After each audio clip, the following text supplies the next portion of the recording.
Trump या कमला Harris, नए हुक्मरान के लिए अमेरिका में पोलिंग जारी। रिपब्लिकन उम्मीदवार डोनाल्ड ट्रंप और डेमोक्रेटिक उम्मीदवार कमला हैरिस में कांटे का मुकाबला। अमेरिकी मीडिया के मुताबिक वोटर्स पोलिंग स्टेशनों का रुख कर रहे हैं। नॉर्थ कैरोलिना अमेरिका में 5 साल पलटने वाली इन 7 रियासतों में शामिल है जो किसी भी उम्मीदवार की कामयाबी में फैसला कुन किरदार अदा करती है। 7 करोड़ 89 लाख अफराद पहले ही वोट कास्ट कर चुके हैं। किसी भी उम्मीदवार को जीत के लिए कुल 538 में से कम 270 इलेक्टोरल वोट दरकार होंगे। सदारती इंतखाबात में इलेक्शन के दिन की वोटिंग का आगाज रात न्यू हैम्पशायर में हुआ और पहला वोट न्यू हैम्पशायर के एक छोटे से कस्बे डिक्सवाइल नॉच में डाला गया। डिक्सवाइल नॉच में कुल 6 वोट रजिस्टर्ड थे, जिनमें से डोनाल्ड ट्रंप और कमला हैरिस दोनों को 3-3 वोट पड़े।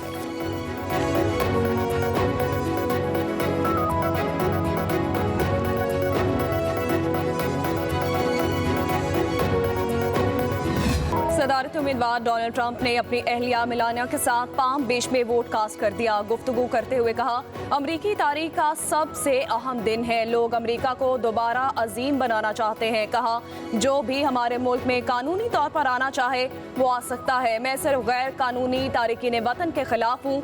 लोगों से कहता हूँ बेहतर मुस्तकबिल के लिए अपना वोट कास्ट करें। ट्रंप ने एक्स पर अपने बयान में मुसलमानों से वोट मांग लिया। कहा, मुसलमान अमन चाहते हैं। कमला हैरिस सदर बनी तो मशरिक़े वुस्ता पर हमला कर देंगी। ये तीसरी आलमी जंग शुरू कर देंगी।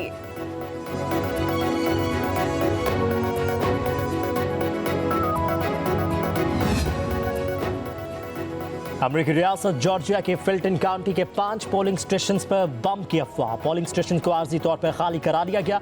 पोलिंग स्टेशंस की मुकम्मल चेकिंग के बाद पोलिंग का अमल दोबारा शुरू कर दिया गया।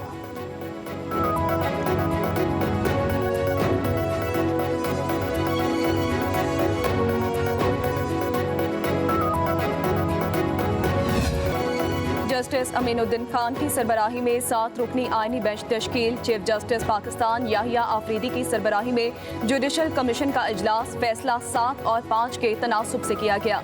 Chief justice Yahya Afridi, justice Mansoor, justice Munib Akhtar, Umar Ayub, Shibli Faraz ने जस्टिस अमीनुद्दीन खान की सरबराही में बेंच बनाने की मुखालफत की है। बाकी मेंबरान ने हमायत में वोट कास्ट किया। पंजाब से जस्टिस अमीनुद्दीन, जस्टिस आशा मलिक, सिंध से जस्टिस मोहम्मद अली मजहर, जस्टिस हसन अजहर रिजवी आईनी बेंच में लिए गए। बलोचिस्तान से जस्टिस जमाल मंदुखैल, जस्टिस नईम अख्तर अफगान, जबकि खैबर पख्तूनख्वा से जस्टिस मुसरत हलाली आईनी बेंच का हिस्सा होंगी। एलामिया के मुताबिक चारों सूबों की नुमाइंदगी से बेंच के जजेस की 2 माह के लिए मंजूरी दी गई।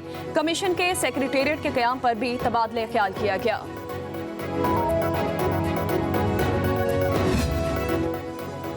26वीं आईनी तरमीम पर फुल कोर्ट बेंच के लिए 2 सीनियर जजेस का चीफ जस्टिस को खत। जस्टिस मंसूर अली शाह और जस्टिस मुनीब अख्तर ने इसी हफ्ते 26वीं तरमीम का केस फुल कोर्ट में लगाने का मुतालबा कर दिया। खत में कहा गया है कि 31 अक्टूबर की कमेटी मीटिंग में 26वीं तरमीम का केस फुल कोर्ट में लगाने का फैसला किया गया था कि केस 4 नवंबर को फुल कोर्ट सुनेगी। कमेटी फैसले के बावजूद कोई कॉज लिस्ट जारी नहीं की गई। दोनों जजेस ने 31 अक्टूबर के मीटिंग मिनट्स रजिस्टर को वेबसाइट पर जारी करने की हिदायत भी कर दी। जस्टिस मंसूर अली शाह और जस्टिस मुनीब अख्तर का चीफ जस्टिस को एक और खत मंजर आम पर आ गया। दूसरे खत में प्रैक्टिस एंड प्रोसीजर कमेटी का इजलास फौरी बुलाने की दरखास्त। कहा कि 26वीं आईनी तरमीम के खिलाफ दरखास्तों पर आज ही फौरी कमेटी इजलास बुलाया जाए। 26वीं आईनी तरमीम के खिलाफ दरखास्तों का मामला अहम और फौरी नौयत का है।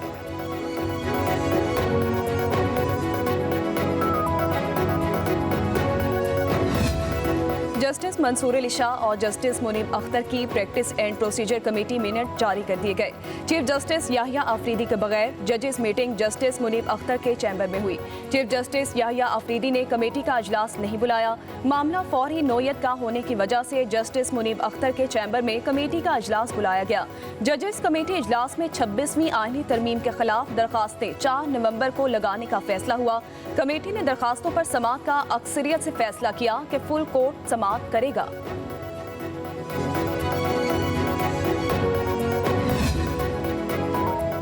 चेयरमैन पीपल्स पार्टी बिलावल भुट्टो जरदारी हुकूमत से नाराज। जरा के मुताबिक बिलावल भुट्टो ने नून लीग और पीपल्स पार्टी की मसावी नुमाइंदगी न होने पर बतौर एहतजाज जुडिशल कमीशन से अपना नाम वापस ले लिया। हुकूमत के साथ पीपल्स पार्टी के मुस्तकबिल का फैसला अब सेंट्रल एग्जीक्यूटिव कमेटी करेगी।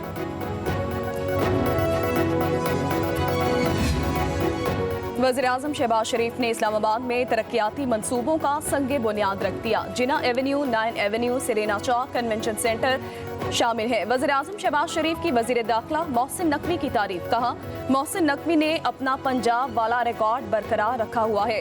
एससीओ कॉन्फ्रेंस के कामयाब इनकाद पर शाबाश देता हूँ। एससीओ में शरीक सरबराहान ने इस्लामाबाद की खूबसूरती की तारीफ की। नए मंसूबे इस्लामाबाद की तरक्की का आगाज है।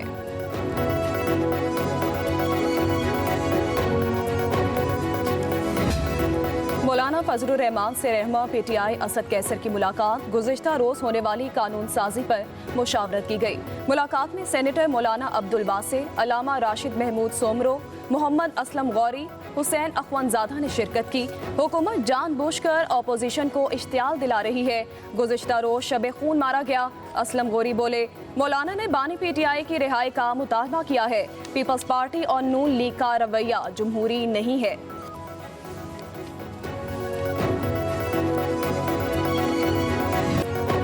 आलूदा तरीन शहरों में लाहौर का बदस्तूर पहला नंबर। सुबह सवेरे एयर क्वालिटी इंडेक्स 517 रिकॉर्ड किया गया। शाम को 295 रहा। रात में इंडेक्स 601 पर जा पहुंचा। आंखों में जलन, गले के इन्फेक्शन के मरीजों में इजाफा। लाहौर में स्मोक की बिगड़ती हुई सूरत हाल के पेश नज़र महकमा माहौलियात ने स्मोक वॉर रूम कायम कर दिया।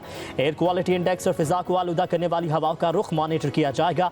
स्मोक वॉर रूम में महकमा माहौलियात और दीगर मुतालिका इदारों के हुकाम मॉनिटरिंग के बाद फैसले करेंगे। फिजाई आलूदगी से मुतासरा शहरों में दिल्ली का दूसरा नंबर, ढाका, कोलकाता और मुंबई भी आलूदा तरीन टॉप 10 शहरों में शामिल।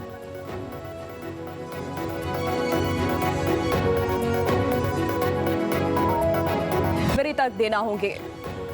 वज़ीर आला सिंध ने कराची में काउंटर टेररिज्म डिपार्टमेंट के फ्यूजन सेंटर का इफ्तिताह कर दिया। मुराद अली शाह ने दहशतगर्दी के खिलाफ जंग में पुलिस खास तौर पर CTD की काविशों को सराहा। कहा कि CTD को जदीद तरीन असलहा और टेक्नोलॉजी फराहम कर दी गई है।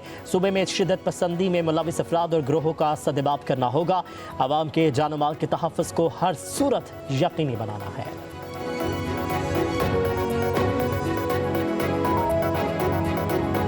और मुत्तहिदा अरब अमारात के दरमियान खेलों के नए बाब का आगाज। UAE के शाही खेल मार्शल आर्ट को सिंध में फ़रोग देने के लिए पाकिस्तान और मुत्तहिदा अरब अमारात के दरमियान मुआहिदा तय पा गया। पाकिस्तान में UAE के काउंसिल जनरल डॉक्टर बखीत अतीक रोमेती कहते हैं, गवर्नर सिंध के साथ मिलकर मार्शल आर्ट के फ़रोग के लिए काम करेंगे।